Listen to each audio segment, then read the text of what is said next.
One, good to be here. So I live with bipolar disorder, and Lisa used to live with me, but she was cured because she was smart enough to get a divorce. That Lisa, what do we call ourselves? We are Divorced couple? a happily divorced Oh, a couple. happily divorced couple. I'm sorry, I forgot. And we're the host of the Not Yes. Crazy podcast, the mental health podcast for people who hate Hey. mental health podcasts. Lisa, how's your week been? Oh, pretty good, pretty good. I had fun over the weekend for the 4th of July. It's my favorite holiday. A little low key this year because of the COVID, but still very nice. I wanted to talk to you about that for a moment because I think that touching on COVID every other week is really smart because it's still going on. And I know that Yeah, there's a lot of mental health. it's a long time. Yeah, there was a lot of stuff in the beginning, a lot of mental health support and help in the beginning. And then we just all kind of forgotten about it. And I understand why. We have to get back to normal or some semblance of. And obviously, just because COVID is here doesn't mean that other mental health issues aren't there. But I think it's still important to touch on it. And one of the things that I wanted to touch on is that you saw a fireworks display I did. and you described it as a social distanced firework display. Can you Uh, explain what that is and what you did? yes, I went to see fireworks in a small town near where my parents live, and the rule was that you had to stay in your car.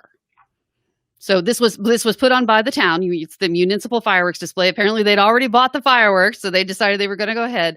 But you had to stay in your car, and if you wanted to leave your car to go to the bathroom, you had to wear a mask. So it was interesting. I mean, it was a little bit strange, but it was fun. Was it worth doing? I think that sometimes that's the question that comes up. A lot of people say, well, if I have to wear a mask, if I have to social distance, if I'm not allowed to do X, then I don't want to. You love Well, I fireworks. love fireworks. It was definitely worth doing for me, but I really love fireworks. So I think it probably would be worth it for most people because realistically, if you go down to the fireworks, I mean, you do interact with other people, but you're there with you and your family, etc. It is a little bit strange to be in your car rather than like out because you feel like part of it is being outside and everything, but you could open your windows. So, there you go. So Well, yeah, cool. it was definitely worth doing, and especially if that was the only option. And that's really that I guess that's really the part that I'm leading up to. I understand that watching fireworks from your car is not the most awesome thing to do when if you have other options. But with no Yeah. other options, is it better to skip it entirely, or is it better to do the when in Rome, the partial thing? I would say it's probably better to do the partial thing, in part because we don't know how much longer it's going to be. We all thought this would be over in a few weeks, and then it was going to be a few months, and here we still are. So I would say it's probably better to do the partial thing because otherwise it might be forever. Also, there's something to be said for even if it's not all the way, you're at least getting back to a little bit more normal. I think that's healthy. So that's the question that I kind of ask myself all the time. One of the things that comes up is, well, I'm going to wait until everything is perfect. But of course, Mm, you're letting perfection get in the way of progress. And how many times have people who live with mental illness said that? Well, I'll be happy when. yeah, Well, I'll be happy when. As very soon much as so. something happens, I'll be happy. So I think that sometimes we psych ourselves out, right? We're not willing to do the thing that's not perfect. So instead we do nothing. But doing nothing is not great. I think we have a couple of questions coming up. So are you ready for the first question, Lisa? Absolutely. Let's see the All first right, question. here we go. All right. The Oh, first question is, why are people against wearing masks? you Well, know, that is $1 million question, Gabe. it's interesting because it, in its base, it doesn't look like a mental health question, right, Lisa? It's like, why are people against wearing masks? And there's so many ways to answer it. You can go political, you can go misunderstanding, you can go educational, you can go, but I'm going to stick to mental health, and I'm going to say that because people are scared. I think that it is scary to do something new for the first time. A lot of people don't remember that when seatbelts became mandated, people were freaking out. Well, I have a right not to wear a seatbelt. I don't want to wear a seatbelt. I've gone my whole life and never worn a seatbelt, and I don't think I need to start now. And now most people don't feel that way. Nobody gets offended or angry at the idea of having to wear a seatbelt. But I think that new things just make people feel scared. Lisa, what's your thought of the psychological aspect of having to wear a mask?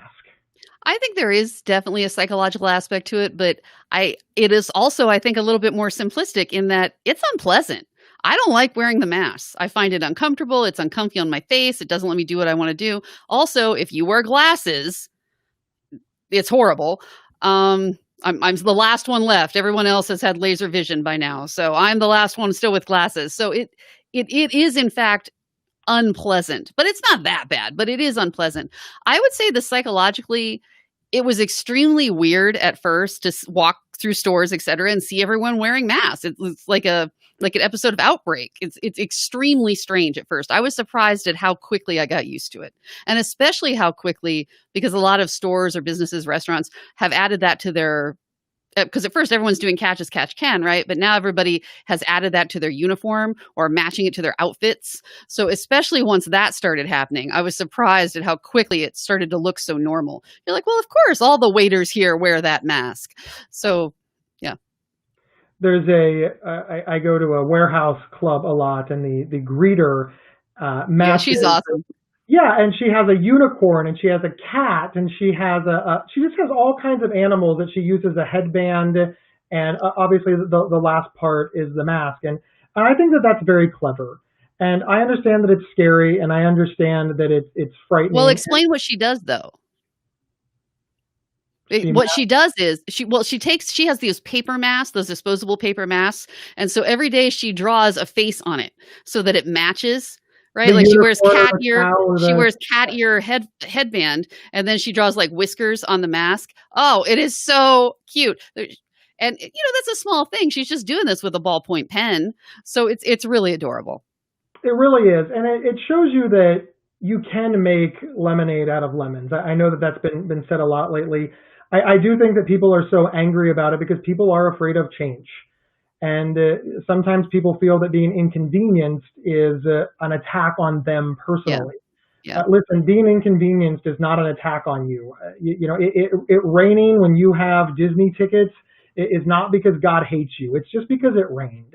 And I think that sometimes we need to take a deep breath and realize that being inconvenienced is in fact part of life. And while we don't like it, we need to understand that there are many reasons to wear the mask. And one of those reasons is because it does make the people around us feel safer and more comfortable. And even if that's the only reason, I feel that's a really good reason. You can make somebody feel safe, secure, and happy just by putting something on your face. Like that's an uber good trade. And I wish that we would think about it in terms of that more. Even if we're just doing it for our fellow humans, I think that has an incredible amount of value. I do believe that the science supports that there are other reasons to wear the mask, but for me personally, it's making somebody who is scared and anxious feel safer and more confident. And I think that has an incredible amount of value. And I hope that people remember that. All right, Lisa, you ready for the next question? absolutely. Next question. All right. Next question is, what are your tips of surviving the lockdown if you suffer from bipolar? Well, Gabe, what tips have you come up with? I'm gonna throw it back to you real quick. I do live with bipolar disorder, but Lisa, you've been watching me for the Yeah. last 2 months, so I can tell you a lot of things that I do in the trial and error. But Lisa, from your perspective, Hmm. being my friend and support system, what has been the most effective things that you have seen me do, to survive the A hard lockdown? question. That is a hard question. I'm not sure what's been the most effective. As restrictions loosened, you definitely got much, much better. Yeah. Some things that did seem to make you feel better is you started doing a lot of stuff online. You started doing the Zoom chats with like practically everybody you knew. You started doing the Facebook Messenger where you could do the videos with also everybody you knew. That seemed to help a lot because it's a lot different to actually be able to see people than it is to just talk on the phone or email. Let's see what else happened. Again, once things started loosening up, you were the very first person. You were the first person to go back to restaurants. You were the first person to go to the stores once they opened. Let's see, what else have you done? Did I you think think, that it was effective, Lisa? Did you think that I am not an outdoors person, so yeah, I did not go outdoors very often, but I tried. I did try, and it was frustrating for me to walk around the block. But even though I was frustrated, do you think that there was a benefit in me doing that? Yeah, Or, definitely. I think there was a benefit, if for no other reason than it was a distraction. So instead of sitting and staring at the same four walls, you took the dog out, you went for a walk. So definitely getting outside was not super helpful for you, but of the available choices, it seemed to help quite a lot. And the thing that you kept saying during the time, which I thought was true, well, and even now, is just to not be so hard on yourself. Because everyone has all this, oh, well, now that I'm at home, I can renovate my bathroom or whatever. Well, if you're just making it until the next day, that's okay too. You don't have to have this grand goal. So I think once you gave up on that and tried to just be like, okay, let's get through this, I think that helped a lot. And of course, like you said, you have to substitute your previous routine with the new routine. So you did try to come up with things that you could do on a continuous basis. and that was my final question. One of the things that I got some flack for is before the pandemic, I would get up every morning and I would drive to the local fast food restaurant, and I would get caffeine. I prefer diet soda. Some people get coffee. It's just a routine that I have working from home. I get up, get dressed, go there, and I get it. Now previously, I would sit there for like an hour, answer emails on my phone, double check. Play with your laptop. Yeah, play with my laptop, whatever. But of course, that was closed. So I went through the drive-through and I sat in the parking lot. Now a lot of people are like, okay, Gabe, you've lost your mind. You're going through the drive-through. You're getting your drink. You're sitting in the parking lot, and then when you want to refill, you go back through the drive-through and you do this for an hour, but you stay in your car. I understand how that looks weird, but knowing what you know now and sort of in hindsight, and as my friend, I think it was very helpful. I want to be. Well, What was your thought of it? Because you were one of the people that was like, "You've got to be kidding me." I did think it was weird. It did seem kind of pointless, but you can't argue with results. I don't think it matters if other people thought it was weird. It worked for you. So there you go. So let's not care about what other people think. It worked for you. So do that. Lisa, thank you so much. I think those are some general tips that, I want to echo what Lisa said, whereas we have to be kind to ourselves. I know that we see on social media about people learning languages and finishing their books and remodeling their bathrooms, but social media is a lie. I just, if you look at my social media, oh my, I'm doing so well. Yeah, it's been really tough. There's no picture of me crying in a corner, rocking back and forth, asking them to reopen the Mexican restaurant on my social media, but that absolutely unequivocally happened. So please understand that I think a lot of us have had very low moments during this, and those are not the things that make it onto social media, probably unfortunately. It's not a realistic snapshot of the world. It's a rose-colored glasses snapshot of the world. Lisa, you ready for the next question? Oh, absolutely. Just try to be kind to yourself until we get there. All right. So our next question from John Walker is, how do you deal with the uncertainty of CV-19, the not knowing? That is very difficult. I felt then the whole world is wondering how to do that. The not knowing is the worst part, because if someone said to you, oh, this will be over on X day, on September 1, we're going to be done with this, that would make it so much easier, because then we could all just strap down and prepare to ride it out. So that is, for me, the absolute worst part of not knowing when this is going to end. And we all feel like it should be over by now, because some states our state has opened back up to a limited extent, et cetera. But the best thing I ever saw was that this is going to be just like September 11th, where we all thought it would be over in a few weeks. But no, there's lasting changes, things that we still do to this day from September 11th. So this is going to be something that continues for a long, long time. The hardest thing for me has been that I work from home already. My husband is working from home now. Oh my God, he's so annoying. He's just in my space I got a system, right? A finely honed system. And he is messing with it. So that has been very difficult. And we just got word that he's going to be here at least through the fall. So yeah, it has definitely been difficult. And the lack of knowing is also very difficult. Lisa, you are a black and white thinker. Sometimes. I know that you just answered it, but answer honestly. As a black or white thinker, you go back and forth between saying this is horrible and this is no problem. And you may not be aware of this, but sometimes I talk to you and you're like, okay, we're on the other side. We all just need to buckle up. It's over now. And then No, I haven't said that. sometimes you're like, okay, this is going to get worse and worse and worse and worse, and the whole thing's going to end. You don't really have a middle ground. Can you talk about the struggle for you? Because I know that you don't want to say that this is no problem because it's a huge problem. But I know that you also don't want to say that this is the worst thing that ever happened because that would be unbearable to live with. Are you struggling to find middle ground as somebody that traditionally stays in the middle? Or I'm sorry, Um, somebody who suffers from black and white thinking and does not like the middle? I well, I'm not really sure how to answer that. I would say that on the one hand, yes, it has been very difficult, but there is no option. So perhaps sometimes they say, well, it's not so that bad because you're trying to kind of make yourself feel better or soothe yourself. Because, like you said, there's no choice. We're all stuck with this. So it really doesn't matter how bad it gets or how terrible things become. We're still going to all do it. So maybe that's what you're picking up on, that sometimes I try to say, well, it's not that bad because what else are you going to do? You just need to feel better. I mean, on the mask thing specifically, I find the mask very annoying, but there are other things that I find way more annoying. So on the scheme of things, it's not, you know, hey, a global pandemic, put a piece of cloth on your face. That's not bad. That's not that bad, all things considered. Um, Lisa, what's more annoying, having to wear the mask or listening to Gabe? Go. it depends. How long do I have to listen to Gabe? Do I have to, how long? I need numbers on this. The How rest long will I be of doing your life, which? forever and always, you are stuck Oh, with me. that's a hard Right. one. I might get contacts. Yeah. Dun, dun, dun, dun. You should check out our podcast, the Not Crazy Podcast at psychcentral.com/not Gosh, crazy. not crazy. Hosted by me, co-hosted by Lisa. We do fabulous things. Another question is coming up right now. Ooh, perfect timing, Gabe. It's almost like you had some sort of magic knowledge of that. All right, so our next question is, what are your tips for surviving the lockdown if you live alone? I don't, but I imagine it can't be easy. Yeah.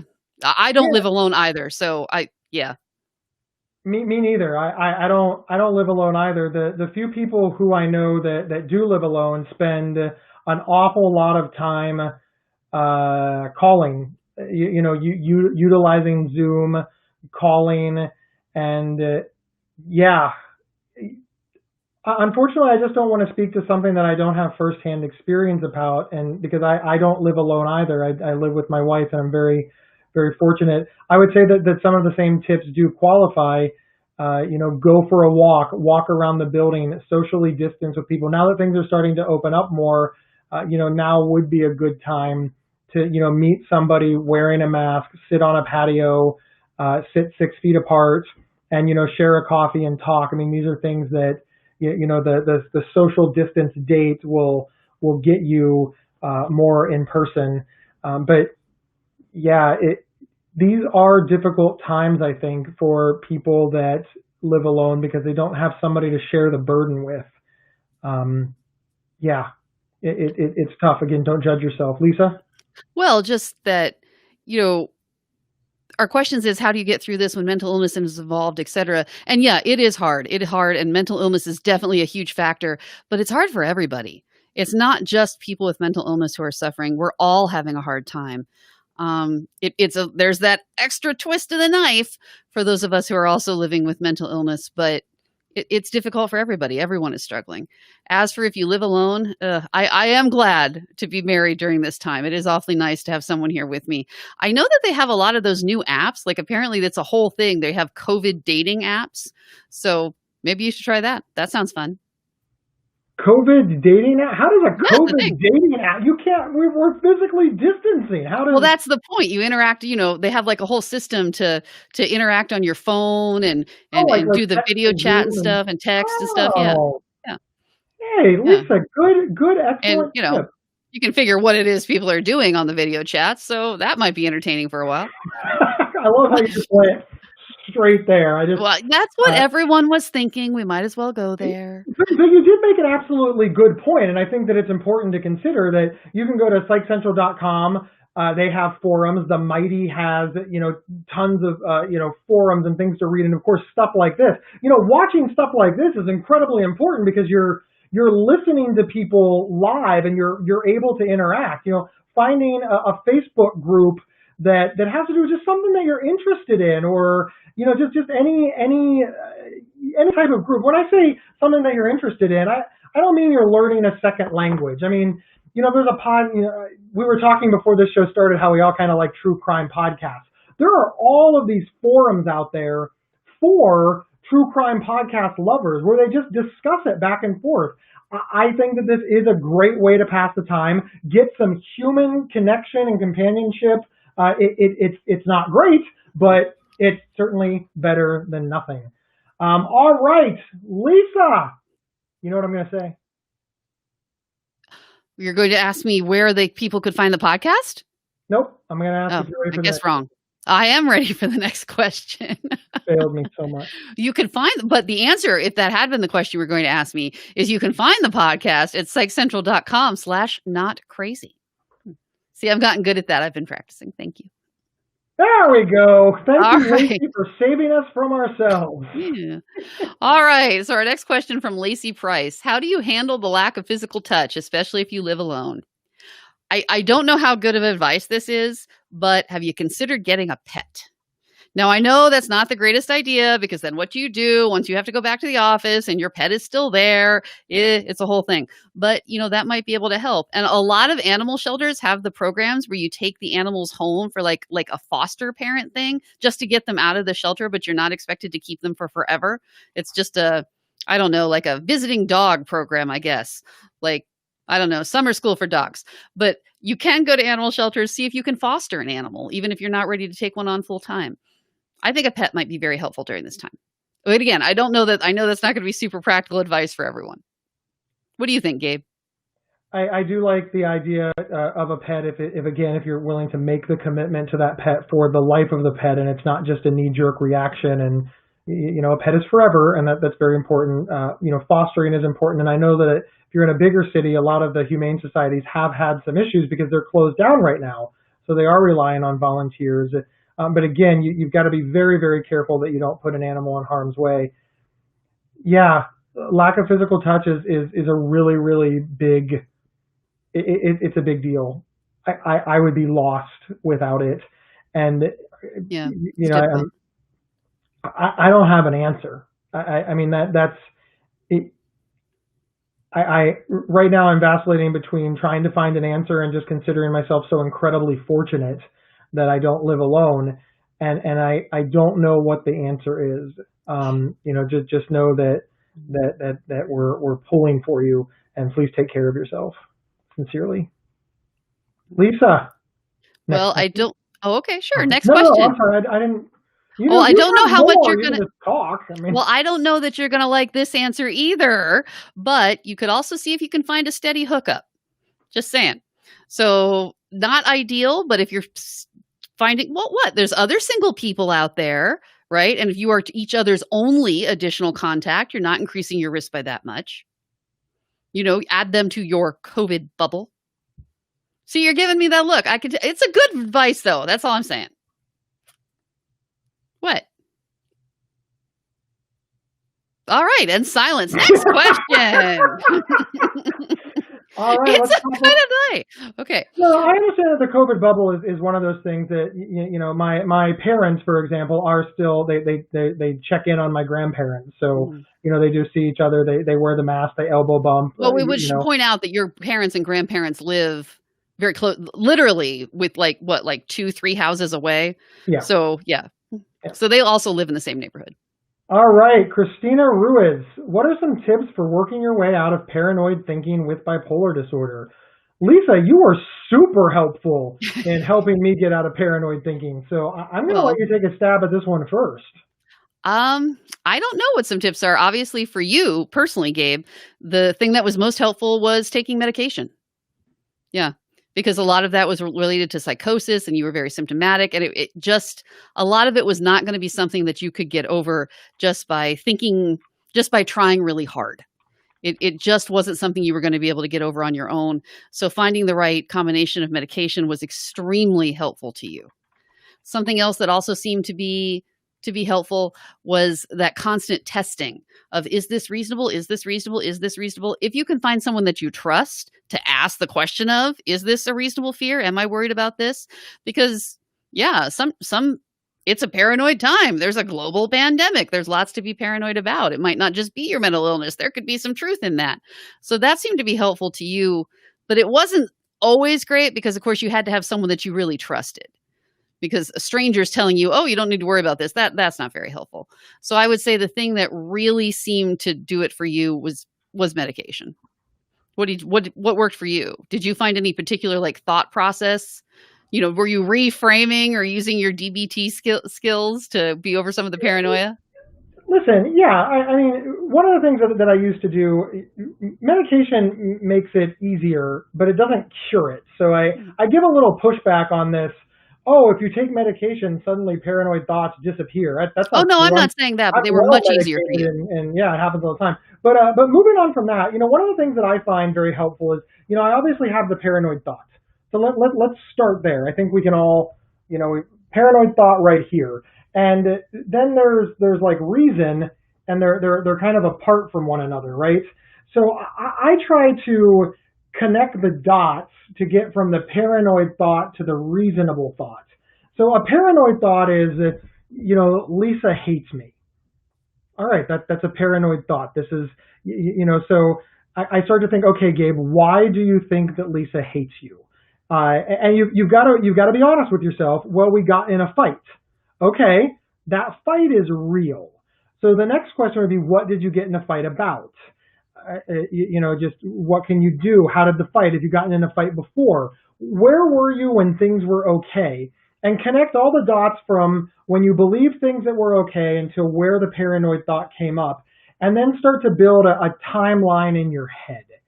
And start to think, okay, have we survived things like this before? And once you start to get a realistic idea of what happened, one, friends squabble, business partners fight, married couples who love each other fight, families fight. I mean, just friends fight. So now you're starting to think, okay, well, we've gotten in fights like this before, and just on and on and on, and that helps. And then finally, Lisa hit the nail on the head. After I've really considered this, I will say something like, Lisa, I know we got in a fight, but we're good, right? We're cool. And Lisa will tell me now that you have to train your loved ones that you can accept the answer. And that's on us too. If Lisa says, no, we're not all right, and I go ape shit on her, that's not helpful. If she says, no, we're not all right, I have to take a deep breath and say, okay, why? How do we get to all right? What boundary do we need to set? What do we have to do? Do we need to wait another 24 hours? It's important to understand that if you want to have open and honest communication with your loved ones, you can't go berserk on them every time they tell you what you don't want to hear. That is what helps me the most. Usually the paranoid thought is connected to something real, but when I really take a 10,000 foot view, there's a world of difference between Lisa hates me and doesn't want to be my friend, and Lisa is mad at me because we got in an argument. That was a therapy skill. We had a therapist recommended that because when you were having a lot of paranoia, especially related to me, of are you mad at me? Are you angry? Are you upset? That was it okay if you just straight up asked? And again, the other person has to be kind of trained for that, to understand that when someone says, hey, are you mad at me? Because the first thing you want to respond is why? Why do you think I'm mad at you? What's wrong? Did I do something? Why do you think I'm mad at you? So you kind of have to get a system set up where someone can say, are you mad at me? And you can say, no, I'm not. Or like you said, alternatively, they can say yes, but be careful. You got to make sure, like you said, you modulate your reaction because you don't want people to be incentivized to not tell you the truth. Very true. Relationships are difficult, and paranoid thinking can harm relationships. One of the things that I try to remember over and over again when I'm very paranoid or I have paranoid thinking is to not visit that on my loved ones, on my friends, and it's hard. I'm sometimes I get in a situation with, business partners where they have made me anxious about something, and I will flat out ask them. I will say, hey, was this okay? And they won't answer. And, that's really tough. On one hand, I think that it's a little bit cruel or mean or disingenuous of them to refuse to answer a direct question from a business associate. But on the other hand, It's not their job to make Gabe feel better. And Right. I don't know what to do with that. And it's very, very difficult because it's not always one or the other. But I have to remember, if I want to keep the business relationship alive, I'm going to have to accept that, they might not be willing to meet me halfway. I have to decide if that's okay. And ultimately, in order to survive in the world, I can't just make everybody change to honor Gabe. It'd be nice if they did, but that's not realistic either.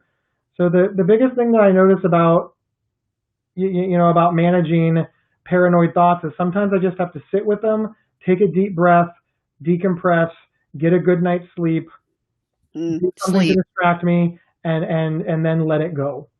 Letting it go is a big thing. I do have to comment on the sleep thing. That is a huge one for you and for me, truthfully. It was amazing how much worse. And you think, oh, I slept last night. I got 6, 7 hours of sleep. I mean, you're not exhausted. You don't have to be exhausted. You can just be a little bit tired. Didn't get quite enough sleep last night. It was a little bit disrupted, a little not restful. For paranoia to just really shoot through the roof. Like it is not proportionate. Like you can just be a little bit tired and your paranoia is just magnified by a ridiculous amount. Sleep was always a really big deal for you. Thank you, thank you, thank you, Lisa. All right, are you ready I am. for the next question? Dun, dun, dun, dun. All right, the next question. Emily Ann asks, have you noticed hand flapping behavior I have that is similar to people with autism but could also be anxiety? Do you have any advice? Interesting you should say. This is my fidget. And yes, I personally, because I don't know what it is. It's just sometimes when I feel kind of anxious, it's like moving. There's nothing you can do. You have to move. You can't just sit there quietly. And people are like, oh, just sit there. Be an adult. Just sit quietly. Be cool. No, I can't. And so I noticed that when I got anxious, I was doing all sorts of really annoying stuff. It just anything that was close by, I would fidget with. I'd play with my shirt, just on and on and on. I was annoying myself. For some reason, if you buy one of these toys and you play with it continuously, it doesn't annoy people as much as some of the other behaviors you might do. Why? What's the difference between if I do this or if I do the same thing with a pen? But apparently there's a difference. People let me do this without complaining. And yes, I have totally noticed that. I personally struggle with that, and it gets much, much worse when I'm anxious. Another thing that Lisa does that I think is very clever is that she'll write. She'll just write. Yeah, that's helpful. She'll write down notes. She'll doodle. She'll color in on worksheets. It's just all things that if somebody looks over casually, they're just like, oh, well, she's writing. The important thing is to remember that you want to look like you're paying attention. I want to give one little. Well, I think what you're saying is there a way that I can suppress these thoughts or stop these thoughts or stop doing this? And hey, yes, sure. And definitely try that, make it happen. But sometimes for me, no, and you're the one who told me that actually, Gabe, because I kept saying, well, I'm trying not to. And you said, look, you need to accept that you apparently can't do this. You apparently don't have the ability to stop. So since you're going to do it anyway, let's channel it in a way that is more productive or not as damaging or just better in some way. That was very helpful to me. I was going to say that. Oh, sorry. I'm sorry. I thought I was saying something insightful. No, you were. No, sincerely. That's what I want to say. Sometimes we do these things where we're like, I don't like this habit, or I don't like that habit. The number of people that tell me that I talk too much in any given day is frankly just hurtful. It's just like, why do you think you have the right to comment on the amount that I speak? Am I bothering you in some way? Like, then say that if I'm interrupting you, if I don't give you a chance to talk. But, people are just like, oh, you have a podcast? You talk so much. I'm not asking you to listen to my show. I mean, I'm asking all of you to listen to my show over at psychcentral.com/notcrazy. But, people, they see my social media and they see the podcast the 2 podcasts that I host, or that I'm a speaker, or the number of people that I'm talking to, or all of the write-ups. And it's like, well, you talk a lot. I don't know anybody that talks as much as you. And they say it like it's a negative. My response is, why are you doing that? Like, it's just not cool. Be happy with who you are. And we all have little quirks. Some people think that I talk too much or that I'm too loud. I think that a lot of people are too quiet. I think that some people are boring. Other people think that I'm boring. We do have to embrace some things about us, not as symptoms of mental illness or mental health issues, but it's just part of our lives. And I think that's a beautiful thing to know that we're all different and that we do all have quirks. If it is interfering with daily activity or harming you in some way, then no, by all means, figure out how to make it better. I don't talk nonstop in a conference because that would drive people nuts. So yeah, you get it. All right, Lisa, you ready for the next question? Absolutely. Let's have our next question. I love how you always say absolutely. Oh, I'm sorry. I should come up with a different thing to say. Why are I you should get apologizing? I just told you I liked it. Here's me. I I thought love it that you say absolutely. Here's you. I apologize. I'll never this do it might be again. my paranoia coming into play. No worries though. I'll just start fidgeting harder. That'll work. Yeah. Okay. What do you suggest for those who are Our next question is, what do you suggest for those who are too scared to leave home? Personal story. I have an aunt who is in her 70s, but in good health. And she is she's terrified. She is so upset by the quarantine and by COVID. And she's just in constant fear. And it is so horrible to watch. And I do understand there's a lot of fear out there, but it's hurting her so much and it's taking so much away from her. And I guess I don't really necessarily have a lot of good advice, but it's very difficult to watch. And there's a lot of people in the same position. There's a lot of people who are just so incredibly scared, and all the conflicting information isn't really helping. It's a very difficult thing. If at all possible, is there someone you can turn to? Is there someone who perhaps can help you get over this fear, who can reassure you that it's not that bad? When you say you're scared to leave home, can you nail down what it is you're scared about? Are you scared of a specific place that you feel is particularly dangerous or might be a particularly difficult situation? Can you narrow it down as much as possible to what specifically you're scared about and try to address that? What do you think, Gabe?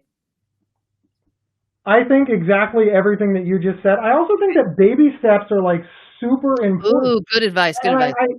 when we talk about leaving home, I think that some people are like, well, I don't want to leave my house and go to a crowded mall or a crowded restaurant or, even like a Walmart or something like that. It's just, there's too many people.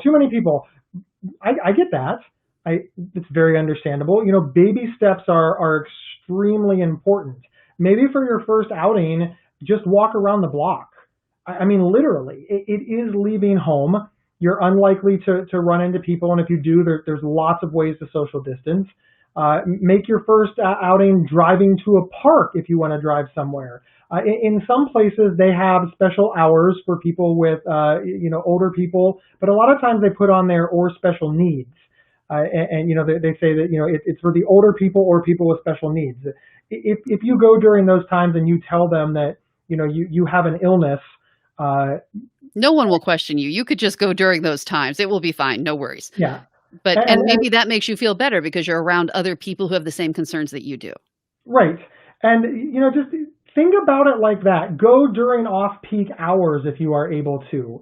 One of the things that my wife and I have noticed since we're both working from home, we used to go get groceries the same time as most working Americans, evenings, Saturdays. weekends, Saturdays. Now we go during her lunch hour Thursday at 11.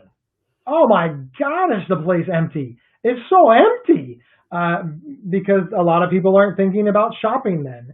Try little things like that really early in the morning, really late at night. I think that these are really good tips.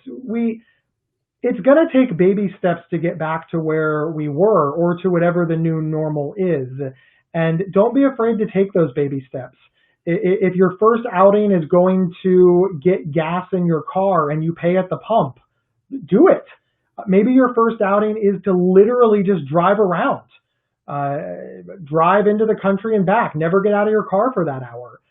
Just try to see the world and roll down your windows and see the beauty and reacclimate yourself slowly.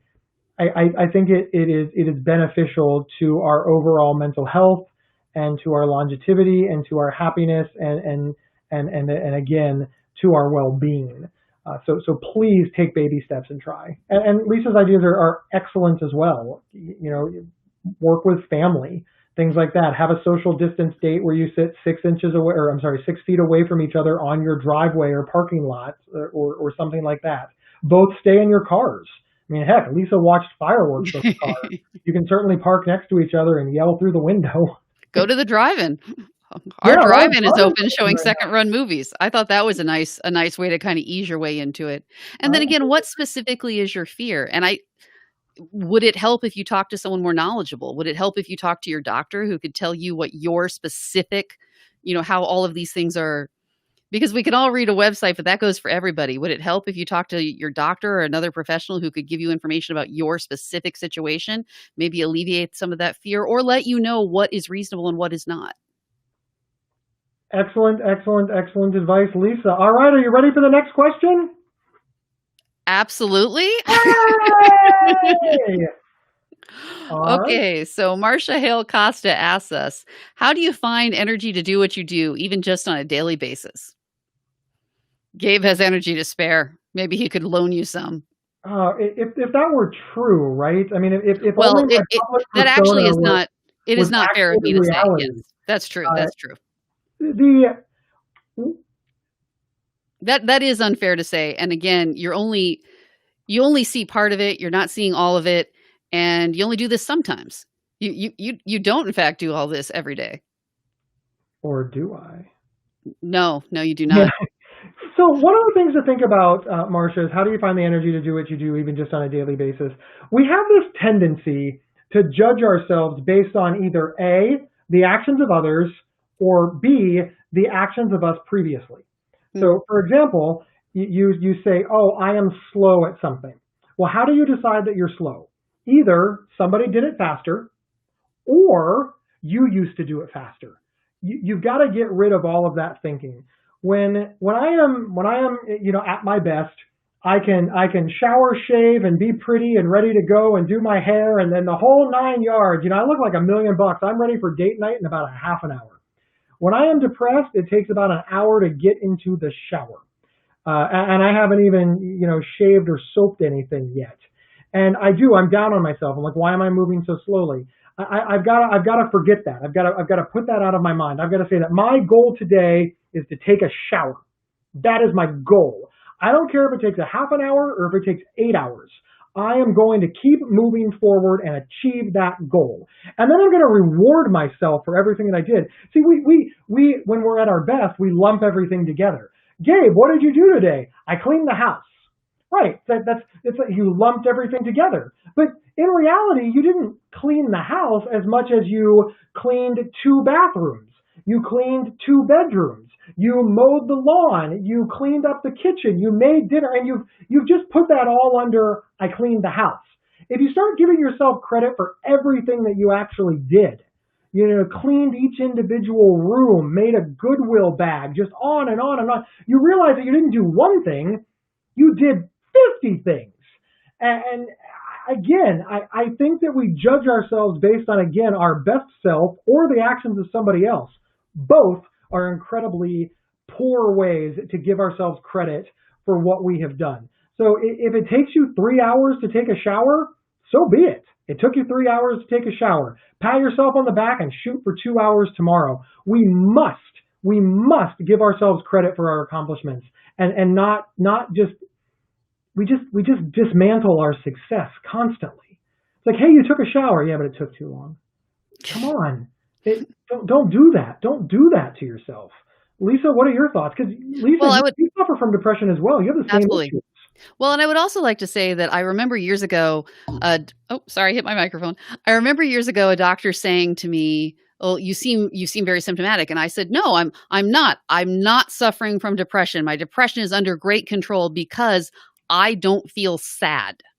I don't feel sad. I don't feel suicidal. I don't feel hopeless. My depression is great. Everything is just smooth sailing because I don't feel sad." And the doctor pointed out to me that there's a lot of other components to it.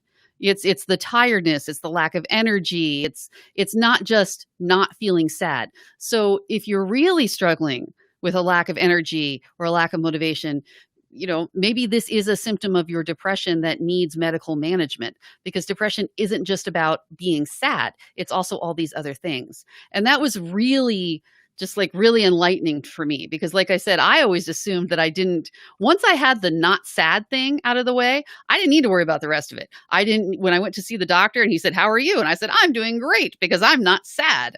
It had not occurred to me that I needed to say, "Well, I'm having trouble getting up. I don't have the energy to do this. I feel really tired." I that didn't seem relevant to share because after all, we were talking about my depression. I wasn't sad. So there you go. That was the end. There was no more information to be gained for said doctor. So that was very, very helpful to me to understand that it wasn't just about sadness. And it got me a medication change that helped a bit. What? How did you use that to get the energy to do what you needed to do? Just the energy was to report the symptoms to the doctor. Just to tie it back to the question. Two things. One, because once you had the information about what it was, once I thought to myself, oh my, this is depression. Now that I think about it, this is a symptom of depression. It made me feel so much better because it's not just a lack of willpower. It's this actual thing. So just having that knowledge and that no matter how hard I tried or how much I pushed, I was not going to be able to be completely successful. So kind of letting yourself off the hook a little bit, that was extremely helpful. And then of course, the second thing that was so helpful was accurately telling my doctor my symptoms so that I could get better medical advice, so I could get a medication change or an increase or a decrease or whatever. So I could get whatever treatment I required. And how is he going to give me good treatment and give me whatever's, a path to a solution if he doesn't have all the information, which I wasn't sharing because I didn't think it was relevant. So the two things that really helped me on that. Lisa, thank you so much. You ready for the next question? Absolutely. You're going to say absolutely, and here it comes. I did it again. Okay, so Teresa says she is asking for a coworker. Been taking medication for depression. He is feeling like his depression is turning more towards bipolar depression. Is it possible for bipolar depression to happen later in life? Well, first and foremost, I want to say that we are not doctors. Not doctors. Not doctors, not researchers, not psychologists. It's very important to understand that. I want to say that. The simple answer is yes, because you're not really asking if bipolar disorder can happen later in life. You're really asking if the symptoms can appear later in life, if you can notice them later in life, if they can be diagnosed later in life. Typically, bipolar disorder manifests itself between the ages of 16 and 24, but depending on what your lifestyle is like and who you are, the symptoms may go unnoticed. So it's not that they weren't there, it's just that they weren't interfering with the activities of daily living. And then as you've gotten older, they are. So maybe he always was having bouts of hypomania. He just didn't notice because it didn't interfere with anything. It's just really important to be open to the possibility and see a doctor. But the specific answer, and Lisa, please add on to this. You are a scientist and I am not. Yes. But still not a doctor. Still not a doctor. Just point that out. Still not a doctor. Go ahead. The simple answer is yes, absolutely. It's possible for bipolar depression to happen later in life. And you should work with your doctor. And even if it's not bipolar depression, it might be something else. Clearly, when I read this, something is happening that is bothering your friend and coworker. So get it checked out. It may not be bipolar depression, but it clearly seems like it's something, right, Lisa? Well, clearly something is happening. Something he feels has changed. And that's super frustrating because you're like, wow, I've been stable on this one medication regimen or on whatever treatment plan I'm doing. And that works for all things. How many, you always hear about diabetics who, as they go through menopause, start to really struggle because your body changes. So yeah, your body has changed as you aged. Your diet is, who knows? There's 1,001 things that could be changing something, and changes happen. And it's extremely, extremely frustrating because you feel like you've been stable for so long. What's going on? Why is this happening? And it's just bad luck. Sometimes things just change and you just need to make a change to your treatment to go along with that. And so I think what you're saying, Gabe, is you don't know that this is bipolar depression, but clearly it's something. Something's different. Something's going on. So something to go turn to your doctor to and say, hey, something's going on. What do you think it is? Hey, I can't agree more. All right, Lisa, we have time for one more question. Okay, one more question. And what is that question? Dun, dun, dun, dun. What are the goods and bads of attachment? Are there even any positives? I'm a little bit I'm a little bit unsure how to answer this because I'm not quite sure what you mean by attachment. Um, the first thing that popped into my head, of course, is my husband is Buddhist and a Thai Buddhist, and he frequently talks about attachment has this kind of different connotation, which is more about I don't know how to explain it. But I'm sure I'm not going to explain it correctly, but about don't be overly invested in anything, have more moderation in your life, that you want to have more of a middle path of, again, just moderation, not taking anything too seriously or too lightly. But I'm not quite sure. What do you read when you hear attachment, Gabe?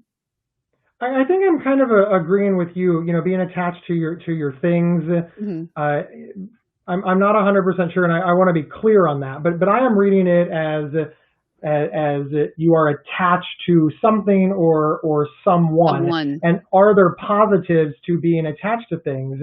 And if I am reading the question correctly, and that is how I am reading the question, so that's how I'm about to answer it, yes, there are positives. There are positives in finding value and beauty in the things that are around us and that we have. You know, taking pride in your home, for example, building a safe and stable place to sleep. This could be a form of attachment under the definition that I am using. You know, taking pride in your appearance. You are now attached to your clothes. I think where it becomes a negative is if you start valuing those things above people. You know, if this is a very bad example, but let's say that Lisa caught on fire and somebody yelled, "Oh my God, Gabe, take off your shirt and put her out." And I said, "No, this is my favorite shirt."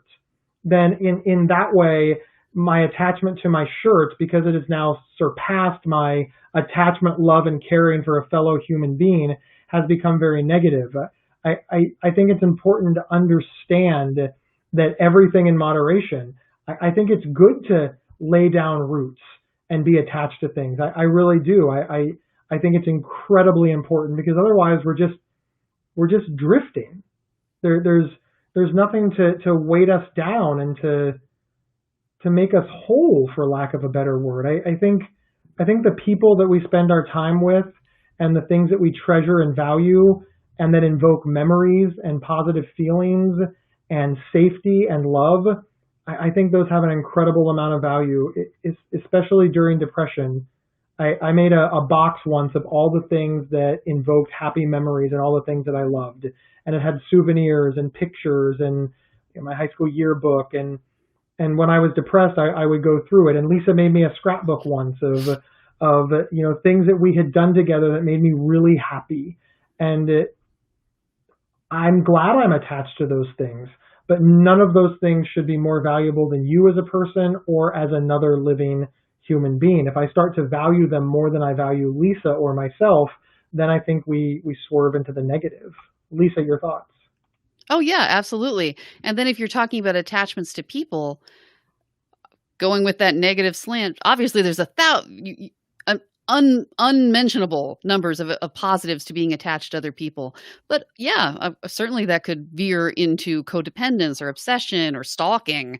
So what? That's the first thing I thought of.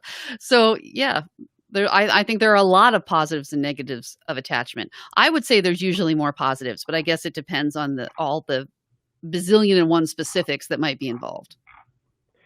Lisa, we did it! We Yay! made it through another hour. Thank you, everybody, for tuning in and hanging out with us. Listen, Lisa and I are much more animated, a lot less boring, and fight a lot more on our show. I don't understand why arguments never break out on these things. Like, was that a goal? I had not known that was our goal. I did not know that's what we were going for. No problem. I've got that. We're going to be so impressed next time we do this. I am so ready.